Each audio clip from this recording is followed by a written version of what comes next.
Company loan নিতে চাইলে বা সম্পত্তি বন্ধক দিলে আরজেএসসি তে চার্জ ডকুমেন্ট করা বাধ্যতামূলক। এটা না করলে লোন আটকে যেতে পারে। চলুন আজ জেনে নেই চার্জ ডকুমেন্টটা আসলে কি।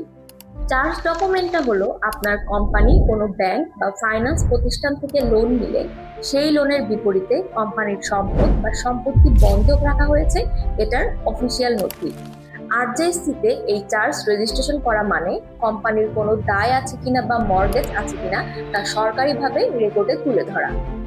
বাংলাদেশের কোম্পানিজ অ্যাক্ট অনুযায়ী কোনো কোম্পানি যদি ব্যাংক লোন নেয়, ঋণের বিপরীতে জমি, যন্ত্রপাতি বা শেয়ার বন্ধক রাখে, কোনো আর্থিক দায় সৃষ্টি করে, তাহলে আরজেএসসি তে চার্জ ক্রিয়েশন রেজিস্টার করা বাধ্যতামূলক। এটা করার মূল কারণ হলো লোনদাতা প্রতিষ্ঠানের নিরাপত্তা নিশ্চিত করা, অন্য কোনো ব্যাংক যাতে একই সম্পদ আবার বন্ধক না নেয়। কোম্পানির ফাইন্যান্সিয়াল দায় স্বচ্ছভাবে দেখানো, ভবিষ্যতে ঝামেলা, প্রতারণা ও দ্বিগুণ বন্ধক ঠেকানো। বোর্ড রেজুলেশন, লোন নেওয়ার অনুমতি, কোম্পানির MOA or AOA, RJSC form 9, form 10, charge creation forms. Loan পরিশোধ হলে আরজেএসসি তে চার্জ স্যাটিসফ্যাকশন করতে হয়। এটা না করলে রেকর্ডে দেখাবে কোম্পানি এখনো ঋণী। তাই লোন ক্লিয়ার হলে স্যাটিসফ্যাকশন ফাইল করতেই হবে।